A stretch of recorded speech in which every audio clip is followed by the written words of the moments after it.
জনাব, আমাদের কাছে একজন জানতে চেয়েছেন যে একজন স্ত্রী মানে তার তার স্বামী যখন মৃত্যুবরণ করার সাথে সাথে তার যে গহনাগুলো আছে এই গহনাগুলো সে কি খুলে ফেলবে কিনা?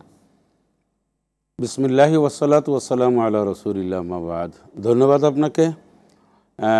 স্বামী ইন্তেকাল করার পরে যে ইদ্যৎকালীন স্ত্রী, উনি অবশ্যই একটা শোক পালন করবেন। এই যে 4 মাস 10 দিন ইদ্যত পালন করবেন, এক্ষেত্রে মৃত্যুবরণ করার সাথে সাথে তার সমস্ত গহনা গাঁঠি, নাকফুল, তার হাতের যা আছে সব করে দেবেন, বিষয়টা এমন না।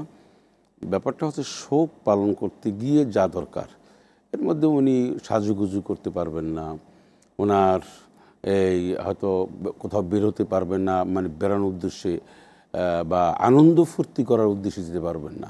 কিন্তু এর অর্থ এই নয় যে উনি ঘর থেকে বেরোতে পারবেন না। স্বামী মারা গেছেন, এখন পরের দিন তার ভাই মারা যেতে পারেন, তার বাবা মারা যেতে পারেন, একজন কঠিন রোগী দেখতে যেতে অথবা হতে পারে।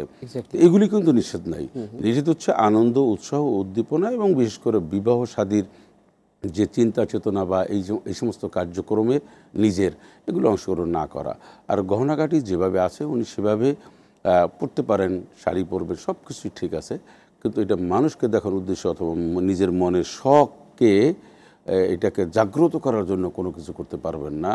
এমন পোশাক পরিধান এটা করতে পারবেন না, এটাই হচ্ছে নিয়ম। অসংখ্য ধন্যবাদ, খুব সুন্দর করে আপনি বলছেন।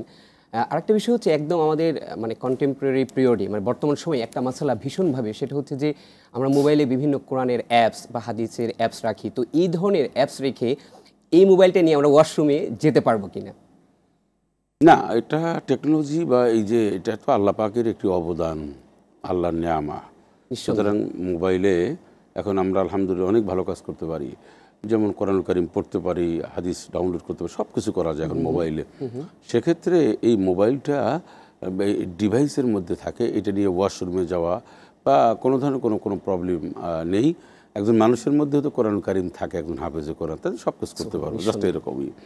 তো এটা কোনো সমস্যা নেই।